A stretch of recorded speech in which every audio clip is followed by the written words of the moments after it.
Hey, this is Carrie Jones, and with me today is Taylor Ann Wright for our bonus episode of Dogs Are Smarter Than People. And it's an interview. It's author to author, or author to editor, or author to writing coach, or just human to human, honestly. And Taylor Ann Wright, I am so excited to have you here today. Thank you so much for being here and putting up with Yes. me Oh and my just gosh. and just existing in my world now. I I'm know. so lucky because I got to meet Taylor Ann Wright this year, right? It was all Yes. within, and you quickly, maybe not to you, put out a really, really cool book called Venture Oh. Below. Are you excited about it? Yes. Oh my gosh. Thank you so much. Yes, Well, it's amazing. congratulations.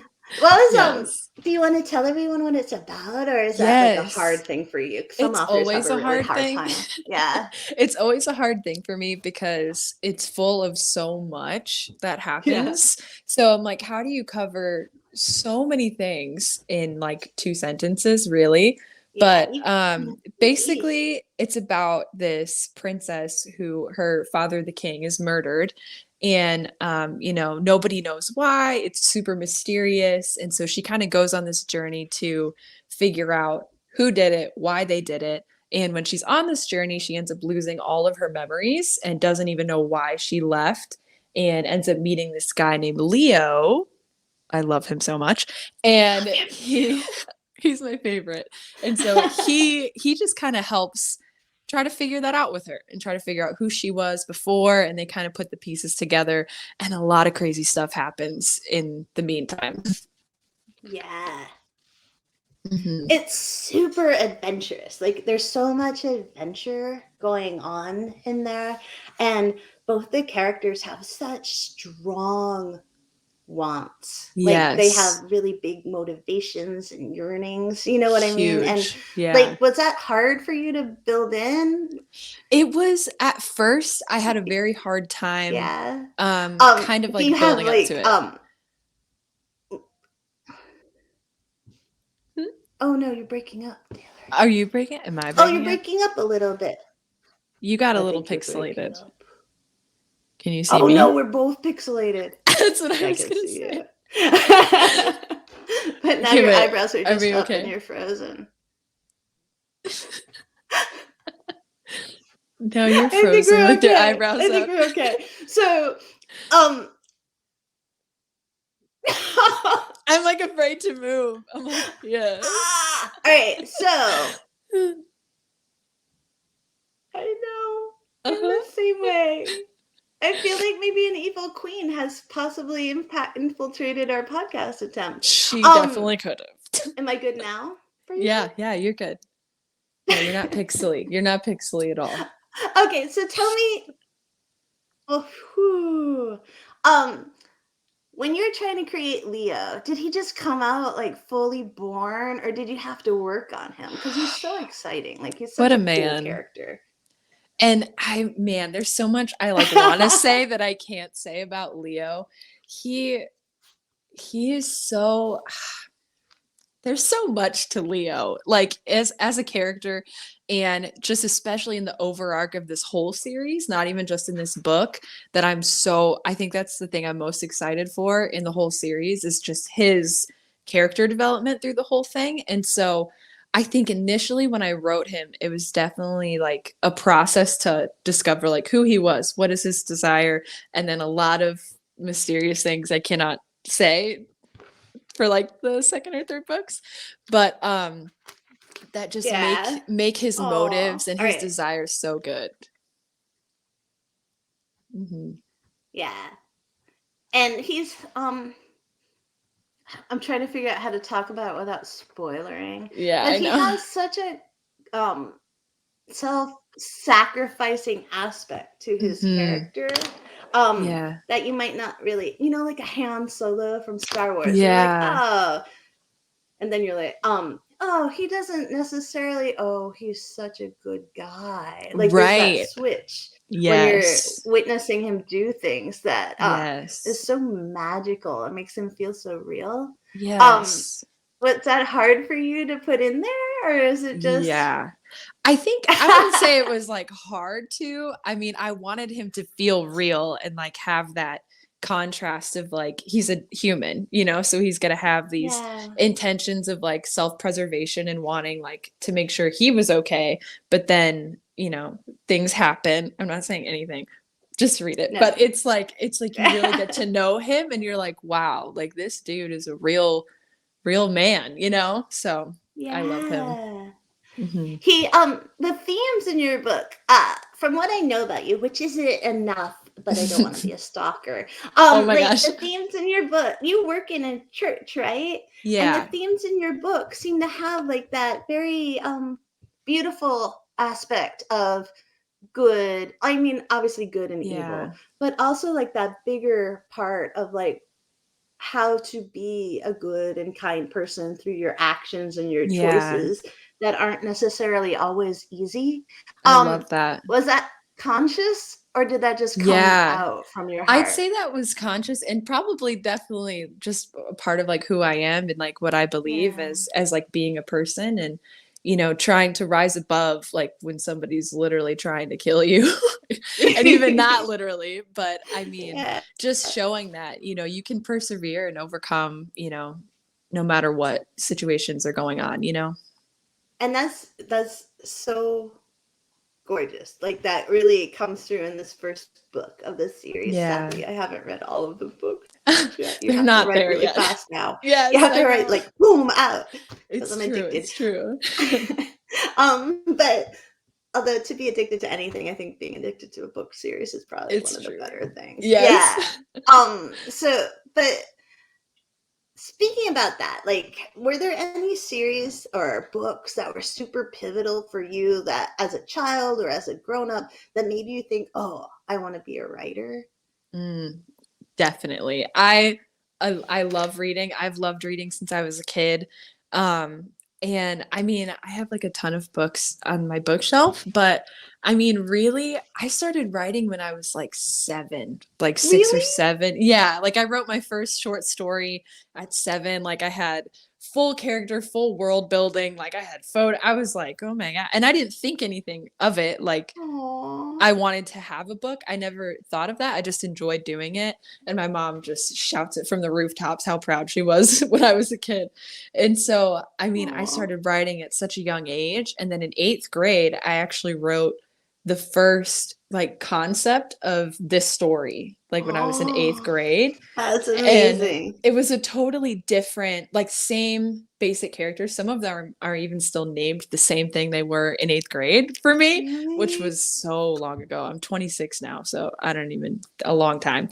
But Oh, so that's so cool. I had like written it and I found a copy like a couple of years ago and it's trash. It's horrible because because I was in 8th grade and so I'm like I don't know how to write. I didn't know but the plot was so solid and I was like I can do something with this. So I decided to rewrite it and I wrote that in 8th grade and then as I went on I just would write little short stories or little like beginnings of books and then Aw. my senior year of high school I did NaNoWriMo, Oh, and I yeah. actually wrote what will be the second book in the series during that, but I didn't Whoa. know it was going to be the second book.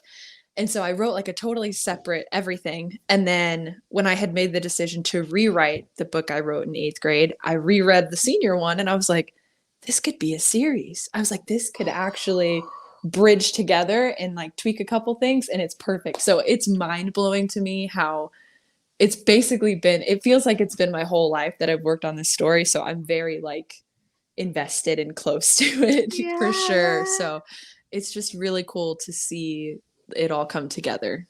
That's so lovely, actually. Yeah. And what I love about you, I mean, other than your story, is like when you talk about writing, you just glow. Like Oh. you're effervescent. Like and a lot of writers hate writing, but you Yeah. don't seem like the kind of writer who No. hates Oh my writing. gosh, I love writing. It's what I would do all day every sometimes I hate it. I won't say I don't. There's times where it's the last thing I want to do and I feel like I've been in that season right now because I feel that pressure to write the second book and it's not coming Oh, naturally.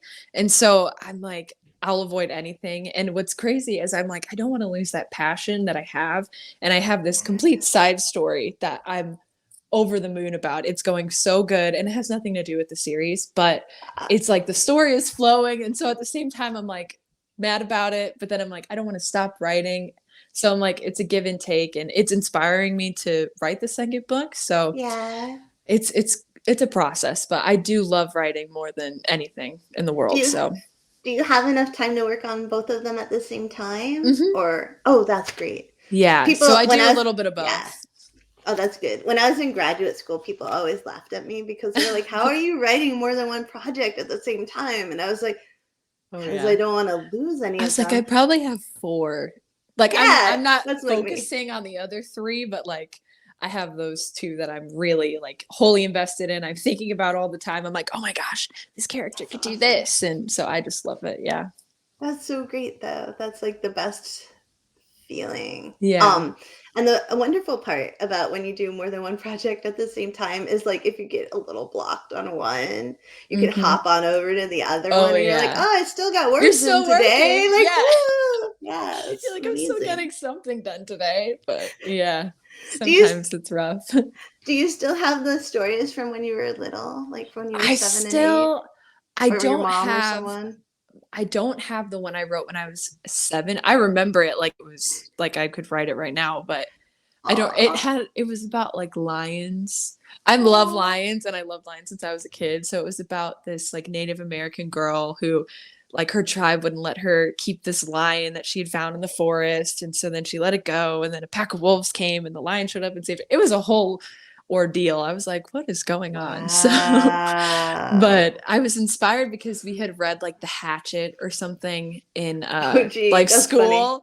And Yeah. so that inspired me. And then we read something else in school. So I think just reading and learning about writing, I like loved that. And I would read like picture books to my stuffed animals. I'm an only child, so I had like a lot of free time on my Oh, hands. I am an only child. yeah. So I would just like I would just like read to my stuffed animals and I just always loved books. So I did that too. I wasn't an only child, but I was the youngest by like mm, 14 and a half, 15 years. So I kind was of the always same. alone. Yeah. I was like, and I had all my stuffed animals and we'd like hang out on the bed and I'd Yep, read them stories or they'd that's it. star in the stories. Yeah.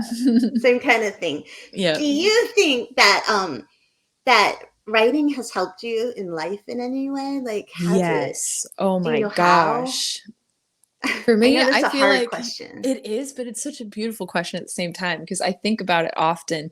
And like for me, it's 2 things. It's kind of like helped me view the world in a different way, like literally, like how I look at things and how I look at rooms, how I view like sounds and like how I smell. It just I feel like it's given me a different like lens to look at the world in like a way I Yeah. can appreciate it more, which I'm like sometimes I hate it because you notice the bad things, but then That's true. sometimes you can really like appreciate like wow, like there is so much beauty and value in the world. And then second, Yeah. it's kind of a bad thing, but I take it for the positive. It's fine.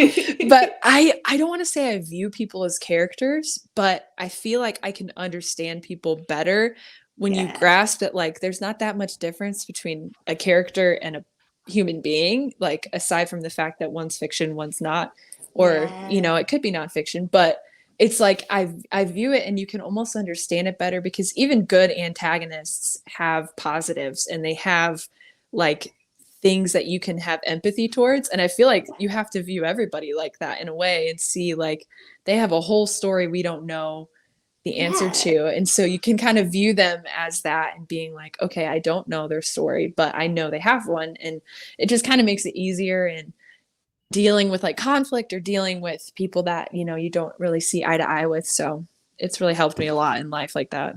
That's so true. Like, because when you are author, if you're a good There's my author, cat. oh, your cat's so cute. Oh, so cute. I'm Her sorry, I'm name's gonna fangirl your Tomato. cat. What's her name? Tomato. Oh my gosh, she's Yeah, so we rescued her when cute. she was a kitten. She's like 2 now, but she's tiny. Tomato. All writers should have a Get up. tomato cat. Look at her. Hi, Tomato. I knew she was gonna do this. This is like That's her chair. awesome. I was like, Oh she's gonna come sit on it. no. Oh no. That's the worst when you take the cat's chair. Yeah, she's Uh, upset. um, I think it's so true. Like when you're a good author, you're also a good human a lot of the Mm, time, but you're also a good understanding understander, that's a Yeah. quote, of humans. Like you know that your characters have motivations and yearnings and backstories and subtext going on under the surface, and so you're Right. like, oh yeah, so do people. And that's just Right. a lovely way, as you build empathy in your readers, it's also Mhm. building it in you, and Yeah. it's really cool that some of us are like you are like, oh yeah, it's helped me that way. Yeah. I love that. I'm a studier of human nature now. Yes. um and I think it does help build understanding when you're Mhm. open to it. Yeah, um absolutely. I was thinking a little bit about what the scariest thing about being a writer is for you. What the Is there, scariest yeah, thing? or releasing a book, you just released this book and it's so cool. Was there anything scary about it? I absolutely think so. So here's the thing. I'll spoil one thing. I kill people in this book, and I feel like for me, it was one of those things of like I didn't want people to like see me different. I know it's like lots of people die in lots of books, but I Yeah. felt and like there's different elements that I think I find very vulnerable in writing, and that's the scariest thing to me is when you write, Hmm. you're writing, every character is a part of you, every scene you have some, you've everything is like anchored in you when you're writing stuff. So I was like, it's very scary. And that's what I said, like the week it was coming out. I remember all my friends were like, oh my gosh, this is so exciting for you.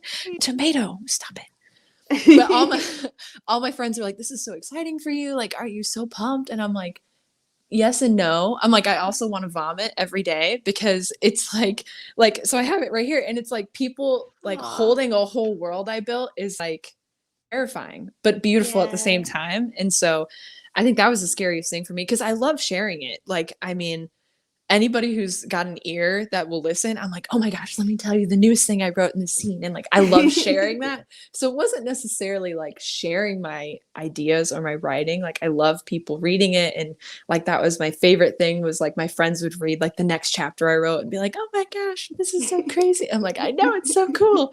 And, but I think it was different when it's like, I can't see them face to face. Like, I can't, hear their thoughts and I just have to like Yeah. see a star on Amazon and I'm like, ah, like, oh my gosh, like this is so Be bad. a star. Goodreads, Goodreads is so brutal. I'm like, I want to like block everything from Goodreads, man. Yeah, it's But hard. they're like for real readers over there. But it's just one of those things that I've always viewed like I don't know if this is a weird thing, but like my like skills or my talents, I also sing and I also can like play the piano and do a couple Ah, different things. And I always view it like separately than me. So it's like when I read something, I'm like, oh, look at what I wrote. It's not like mine. I don't know if that makes sense. Like I don't feel like I oh, I do that possess all the it, time.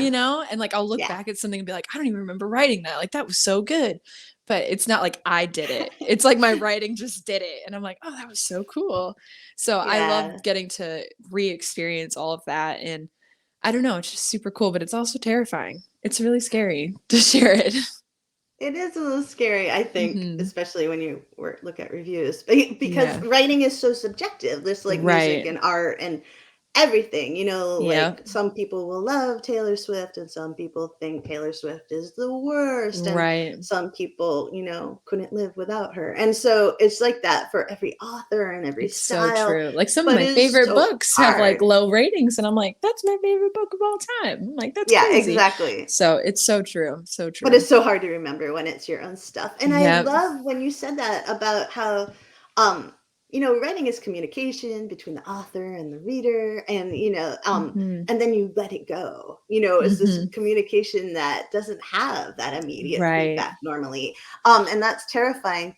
But what I love that you said, hi tomato, is that once you read it, once it's gone, it's like, oh, did I write that? Because I have never hear anybody say that except for me. And so I'm It's like, so oh, yay. I'm with someone else. There's someone else who has this too. Because Yes. yeah, Like I and it's forget. I really extremely, do. As soon as it's written, I have no idea what yeah, happened. that's exactly how I am. Your cat's She's really fun, I promise. amazing. What are you doing? um, Tomato is awesome and probably should be featured in like the back of every book Yes. and all your social She's my spirit media. animal. She's Tomato. amazing.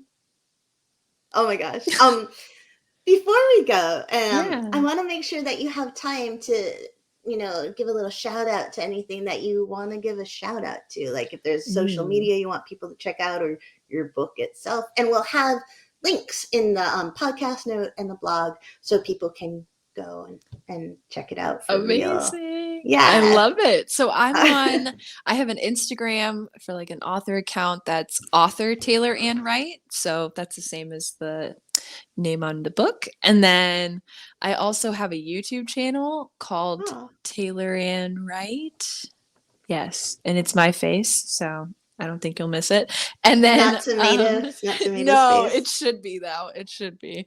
I actually, fun fact, side note, I made a vlog about us adopting Tomato, and it has over like 19,000 views. I was like, that's so crazy. I was like, okay. I'm like, I have like 100 views on other videos, but she's a star, I guess. She is a star. Look at her. I mean, she's goofy. She is. And then the book is available on Amazon, and you can just search up Venture Below, but it's beautiful and it's real. And my friend did the cover and she absolutely killed it. So I was gonna ask about the cover because it's so gorgeous. Yes. Like I just love it so much. And I have the other two picked out too, and it's too beautiful. It's too much. So you have a wicked talented friend to match your wicked talent. Like that's amazing. She's awesome, yeah. Wow. I want her to come do my covers. So YouTube, Amazon, Instagram, and then Facebook. Yeah, Facebook is also author Taylor Ann Wright. I try to just keep it simple. Yeah, all the same. Yeah, that's smart. That's so smart. But you're smart, Taylor Ann, right? Oh, thank you. Yeah, I appreciate it. No pressure, but when do you think your next book is going to come out? My goal is around the beginning of December. That's my goal. So like really soon. Awesome. Yeah. Yeah. I'm super excited. Lots of people are asking and they're like, I need the second one. I'm like, me too. So it's a cliffhanger. You gave quite the cliffhanger. Oh, and the next one's gonna be worse. I'm so sorry. Oh, no.